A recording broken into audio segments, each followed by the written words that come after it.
Hi, this is Sanjay Sharma, and you are tuned to our very special conversation program called Sir, Let Me Tell You, where we invite students who are about to graduate or have recently graduated to impart and reflect on what they have learned and how they plan to apply in their lives, both personal as well as professional. This initiative stems from a startling realization.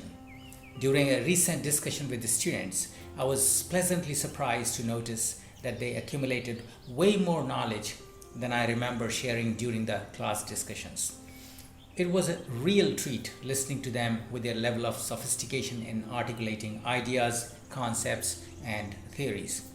Frankly speaking, I felt so privileged witnessing their transformation as their teacher, mentor, or coach, and could not help but recall the Hindi verse.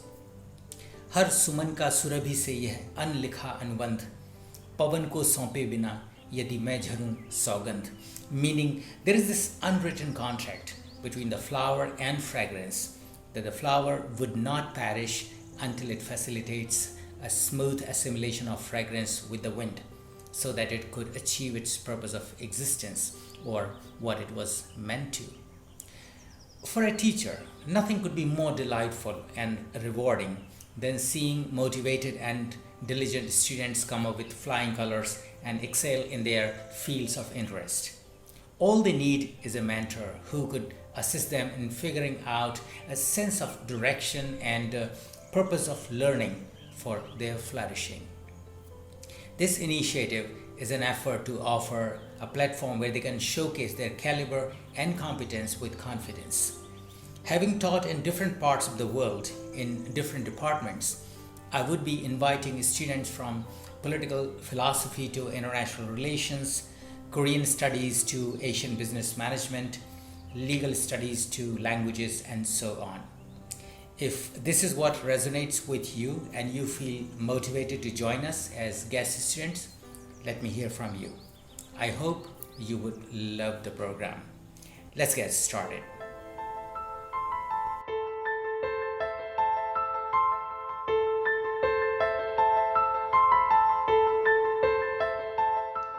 Very warm welcome to this special session of Sir, Let Me Tell You. Today we have a very special guest student from Thailand. She is Suphotjanee. She studied with me. She took my course in the Netherlands in business ethics. I think I remember correctly. She sings a lot, though I don't know if I can ask her to sing. But let's see what she's going to share with us today. So, warm welcome, Suphotjanee, to the show. Thank you, sir. I'm very glad to have you after a long gap, and as I just mentioned in the introduction, that yeah, I think you attended my class of business ethics. Is that correct? Yes, it has been a very long time. I think it Well, was in 2013. yes, I think so. Yeah, 2013. That's right. Yeah. So already, wow. Well, I'm very glad, and I forgot to mention that you have a background in finance and economics. So I'm just curious, what is that you would like to share with us today? Okay, so I would like to share more. Like today, I would like to talk more about Buddhist economic, which is something that we never discussed. Wow, Buddhistic. Well, that makes me curious. Are you a practicing Buddhist? Yes, I am Buddhist and I'm practicing Buddhist. Okay, then I think it makes the great topic because you come from economics finance background and you are a Buddhist. So, and this is something actually not really because it's not a part of a regular traditional curriculum of economics. So not many people Mm-hmm. really study. So I'm very happy and very curious to learn more from you. Um, Okay. so, first question that comes to my mind is why do you think people should know about Buddhist economics? I would say it's two things. Like the first thing is um, economics talk more about like more and more and more So we never get enough of everything. Mm-hmm. So I think that leads us to like miserable life, for example. Yeah. Yeah, so that's the first thing, and the second thing is like now we're in a financial crisis situation. We having COVID, and like many of us in this world, they're losing jobs, they losing their savings because they don't earn money during this hard time. Mm-hmm. So that's why I would like to talk about Buddhist economics today. Okay, so I think, but that's very, I think it's a very timely, choice of the topic. So yes, true. Traditional economics talks about more and more. Yeah, that's right. We'll talk about it, and especially you mentioned about the COVID. So I think that old way of, running the economy or learning economics may not help us in the current situation. So let's start with the for the lay people who have not studied economics or who don't know much about it. What exactly is that we study in economics? I mean, Okay, so economics is actually the study of resource allocation. mhm, Why do we need to study the resource allocation? Is because human being, mhm. we have unlimited wants, but the resource, they are like limited or finite.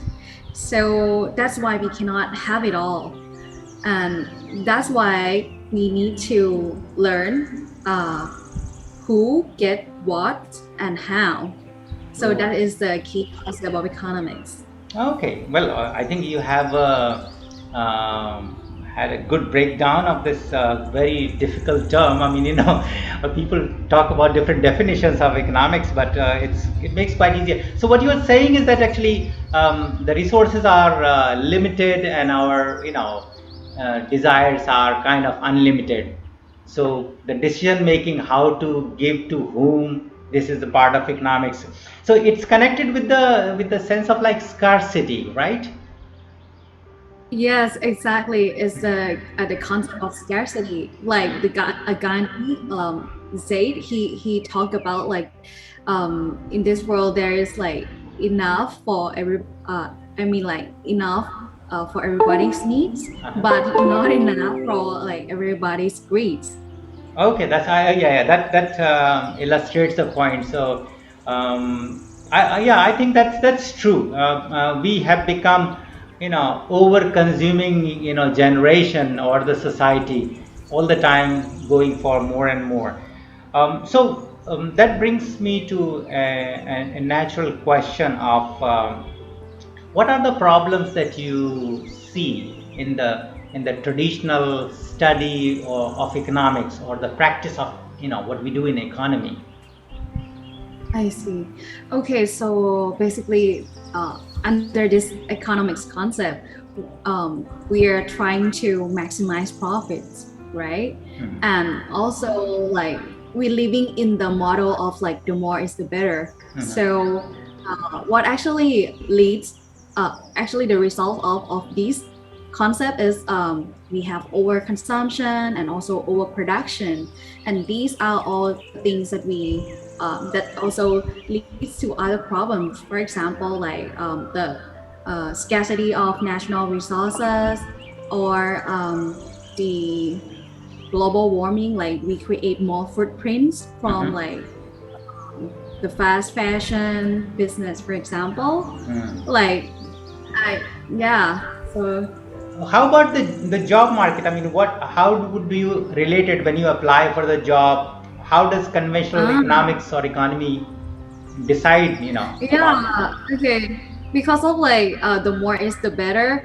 People trying to earn more money as possible as they can. For example, like many business consultants, they work over like uh, 60 hours a week. Um, why? Because they want to have more money than other people. But what they actually lose is like the lack of like sleep. Their health is like uh, not good, I would say. Yeah. And they don't really have time enough to spend with their friends and families. So actually, this will be the cause. And I would say that this also, when we talk about money, why do we want to have more money? I think it's like because we have the unlimited wants, like I mentioned Mm. earlier. Like Mm. people want to trade their cars every 3 years, for example, and or even myself, I like to go shopping. I have like 5 dresses. Mm. Like I bought it like maybe in the beginning of the year, and I end up like wear only one dress along the way at the end of the year. So I think that's the problem of the economics. We focus so much on GDP, Mhm. like we tend to like we see that GDP is the indicator of the economic growth of each countries, but is it a true indicator of like well-being of a human being? I mean, like even though we have more money, for example, like a business consultant who works so hard to get and earn a lot of money, but he or she might not be in a good health, and Mhm. also like really had difficult time with their family relationship. I mean, I don't think they will be happy. So I think the GDP is not a true indicator of well-being of people in the Mhm. country, Mhm. and that's why we should look at Buddhist economics. You just mentioned about the GDP is a kind of a, well, not so good measurement of, well-being, overall well-being. Can you give an example? I mean, where do you find problem with the GDP calculation? Okay, so let me give the example. For example, if I have a tree, and then I can cut it and sell it, right? Mm-hmm. For creating furniture like chairs, tables, Mm-hmm. but doesn't and that's actually add up to the GDP, but it doesn't really add up to my happiness because I lost a tree, and that's mean um, the won't come, Mm-hmm. the birds don't sing, Yeah. and so the evolution might be worse. I mean, Uh-huh. like the act could be worse, Mm-hmm. and the environment around my home would be like destroyed. Mm-hmm. So that's the example of why GDP doesn't really represent the well-being of people. Mm-hmm. And in in contrast, if you look at the GNH, the happiness of people, Mm-hmm. I can give you some example. For example, I can spend like three hours like cooking Mm-hmm. in the kitchen, and then just to feed my families, but that doesn't really create the GDP, but it's really Okay. add up to my happiness because like um I yeah, everyone's like my food or something. Yeah, that's it. No, that's a good example, I think. So what you're saying is that it sounds like a GDP as a good concept, but that may not be what we are looking for. If tomorrow Buddha comes to the class and start, or as a professor of economics, what do you think he will teach? Okay. So I think definitely he will teach us about the suffering. This is like the key concept of Buddhism. We Mm-hmm. try to minimize the sufferings because like Buddha said like humans like born with suffering, Mm-hmm. and the source of suffering normally comes from, for example, greed. Like we want to have more and more and more, which actually align with economics, right? The concept of the having more and more and more, and that's create the suffering within us. Like Mm-hmm. we never feel like truly fulfilled. Yeah, and that's I think, and also Buddha say about like the middle path, which is very, very important in Buddhism. For middle path, it's like you not like overworking nor being lazy. You just do the moderate, but in the right level of like work. Yeah. So I think that's the key concept of the Buddhism. So Buddha talks about the moderation, and he says that Yes. so it seems to me that he is more focused on the happiness or well-being of the person rather than material gain. Is that what the essence is? Yes, if we talk about Buddhist economics, then it's a combination of Buddhism and economics, and Hmm. uh, the concept is like we focus more on like sharing with Hmm. others Hmm. rather than being competitive to others. Like in the we trying to get out from win-lose situation to win-win situation. So it's a collaboration over the competition, Hmm. and also we Buddhism. I mean Buddhist economics will focus more on like how to be self-satisfied Hmm. so that less is more, not like the more is more the better, right? Hmm. I. And last but not least, like they we focus more on about uh rather than like focusing on how much money we earn, is more about like the overall well-being of ourselves, like how will we sleep, how will we spend time with friends and families, and also how good we are at work. So Hmm. it's more like an overall well-being rather than just one extreme focus on money aspect. When I hear from you about the sharing, so you mentioned about the sharing because sharing brings happiness. In the times of over competition, that we want to get the best, the most, and we want to outcompete everybody. Can you give some example of sharing where you really get happiness, which is not possible by holding high position, getting more money? Any example to illustrate the point? For example, if I drive to my office, and actually I saw a neighbor who wants to go in the same direction. I mean, in the yeah, I I just like ask him to get in my car and then we go together. It's Hmm. more like a shared economy, and what I feel like I like being a giver is actually a very fulfill how to say uh, Fulfilling experience. yeah, fulfilling experience. Yes, Hmm. because like we help each other, and that is actually add up to our happiness. It not only makes others happy but also us happy, huh?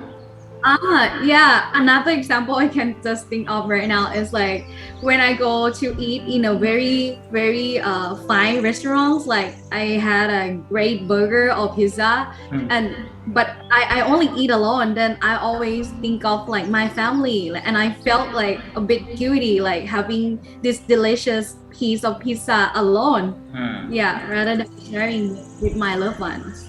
That's true. I think that's a very good example. I think it happens to, I'm quite sure, with most of us, huh? Whenever we enjoy something by ourselves. We are talking about Buddhist economics.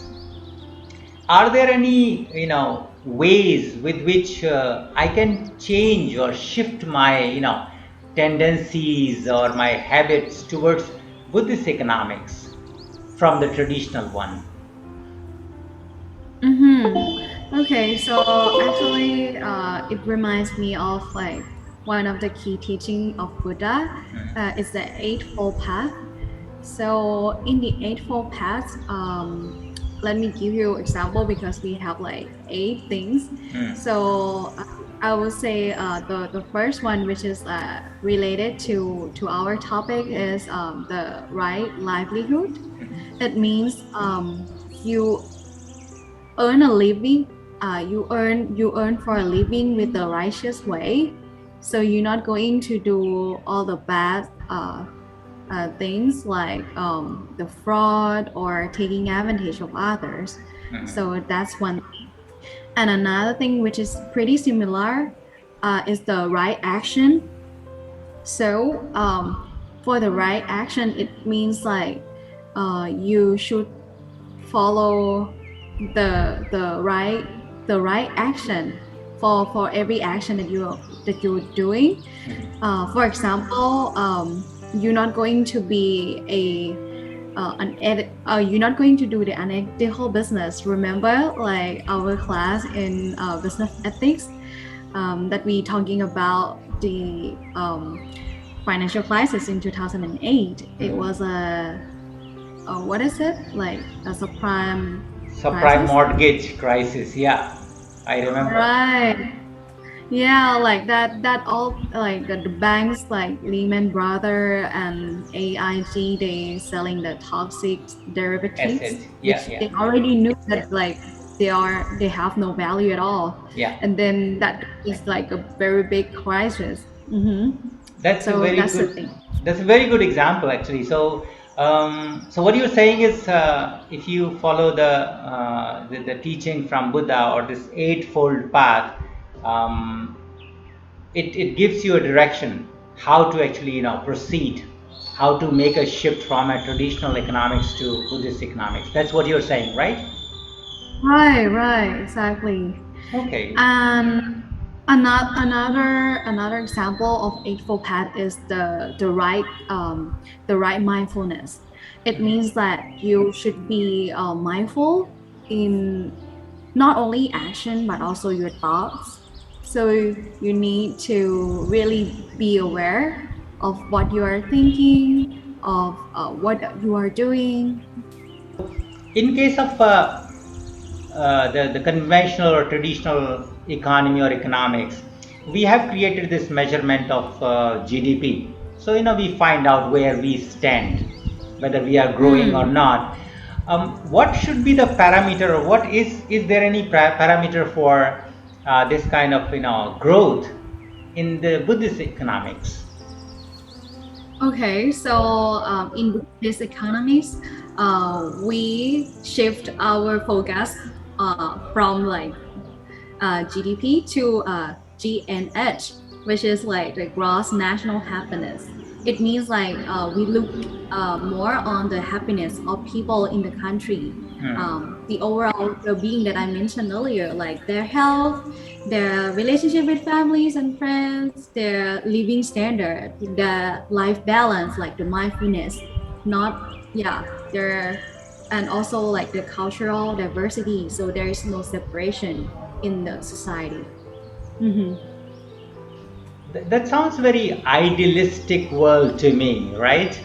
Um, Yeah.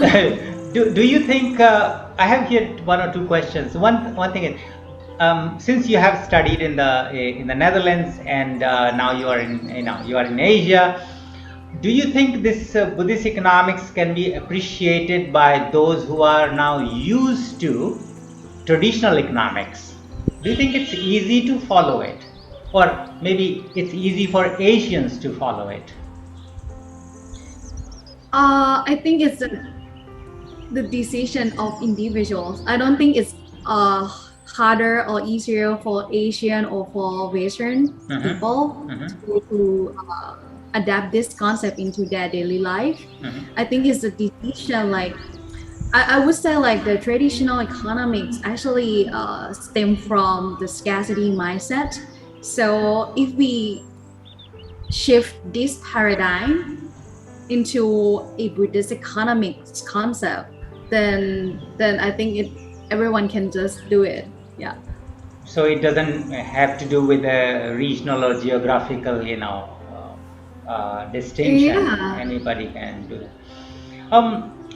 Well, as you mentioned that you are a practicing Buddhist.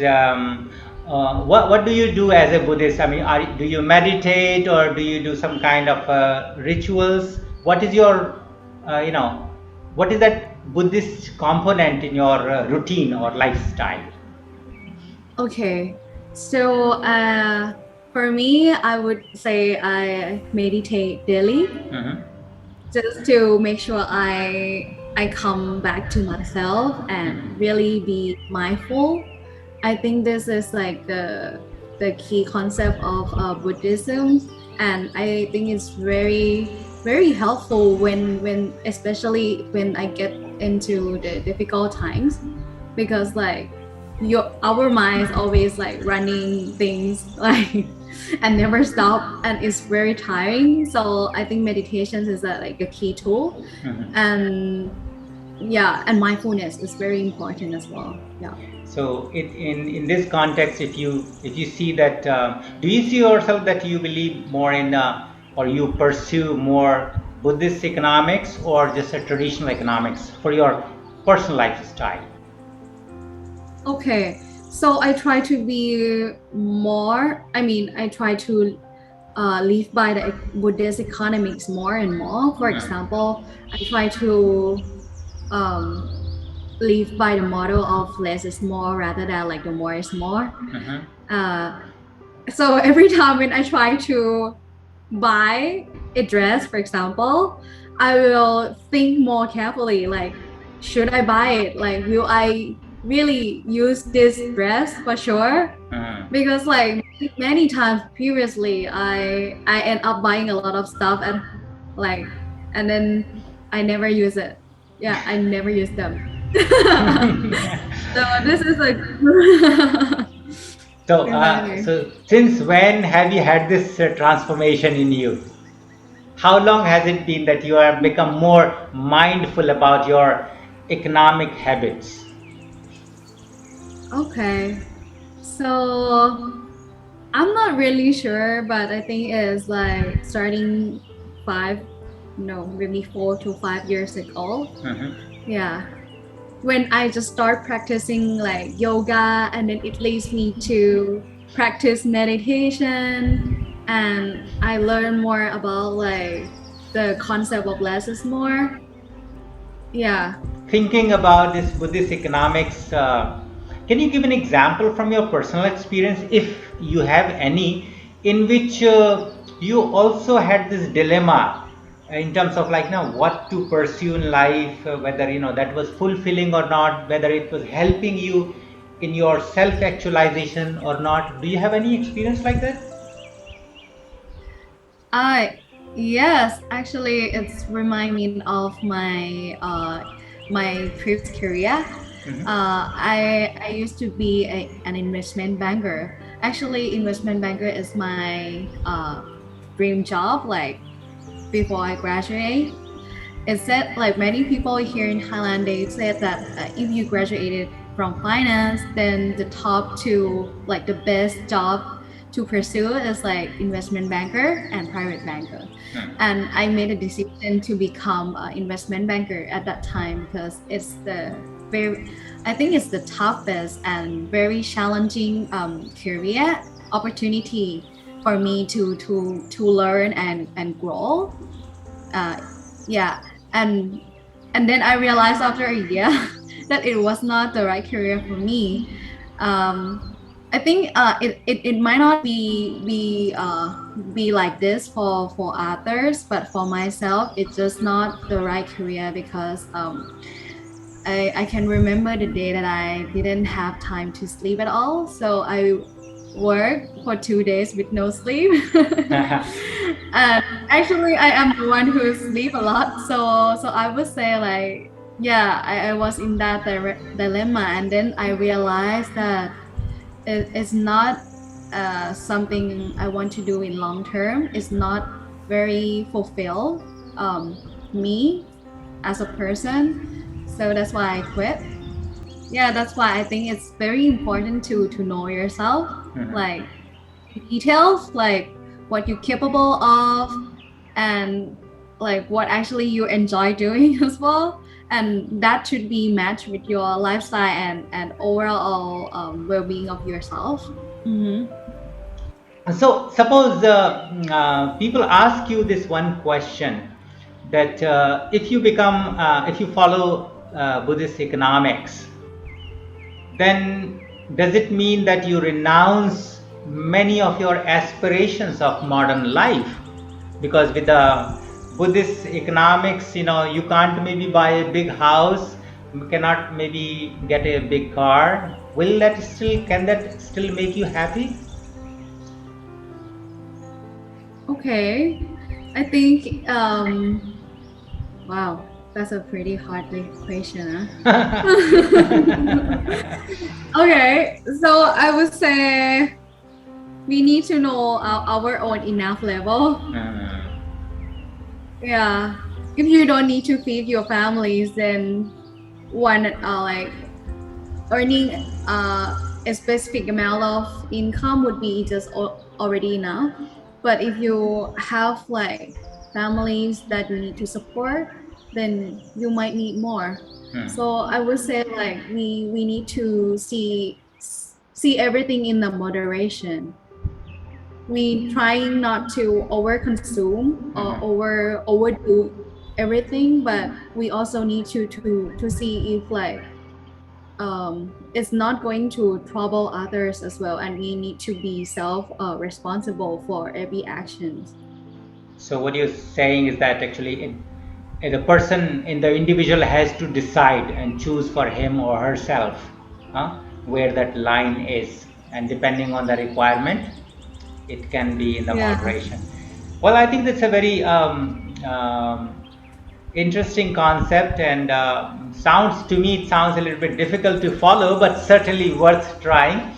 The people that are watching you at this moment, listening to you, what kind of things or resources would you like to suggest, or any books, so that they can learn more about it? Because it's a kind of very fascinating subject to me. Yes. So if you guys want to learn more about this Buddhist economics, uh, you can check out the book called Small is Beautiful by Schumacher. I was also thinking that when you call it Buddhist economics, it has this religion angle or dimension to it. What about those who are not Buddhist? Do you think they have to be Ah, Buddhist for that? I don't think so because like nowadays people, especially in the Western sides, Hmm. they do a lot of meditation as well. Hmm. So they talk more about mindfulness, even though they're not Buddhist. So I believe this concept is easy to understand. It's and actually Buddhism is very rational, I would Hmm. say. So it's a cause and an effect. So I think everyone can learn this topic. So yeah. So, Suphotjanee, in the end, I think I would like to ask a very important question, because this program is for our young students, those who just joined the university and they are thinking in terms of finishing school and then finishing university and then getting a job. And given the scenario of a pandemic, COVID, what is that one thing from Buddhist economics perspective you would like to advise them?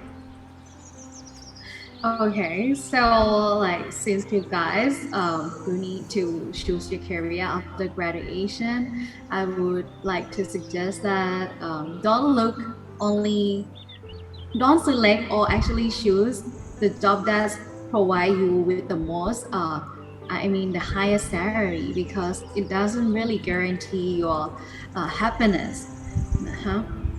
We actually now see from like this current situation where like we have this COVID, and we never know like the difficult time will comes again. Mhm. So let's not just only look at the money side, but also the overall well-being of yourself. Look, I would say you need to really get to know more about yourself and know like what you would like to do, what you really enjoy, and what actually is the what you are good at too. So it should be like the combination of both. Definitely money will come soon. Perfect. I think this is a great advice or the note to conclude our episode and today's session. Ladies and gentlemen, this is Suphotjanee from Thailand, and she was my student back in Netherlands, and she has chosen. I'm very happy this. Topic of Buddhist economics that we need to really, it sounds to me very timely and quite useful in making decisions. So if you have any comments about it, please write to us. And if you would like to join this session, you would like to share your thoughts on any specific topic, feel free to get in touch with us. And finally, Suphotjanee, I would like to thank you so much for taking time amidst your busy schedule. And yeah, if the similar opportunity comes later on, it would be great to have your input. Thanks a lot and take very good care. Okay, most welcome. Thank you for having me here today as well. My Okay. pleasure. Thanks a lot.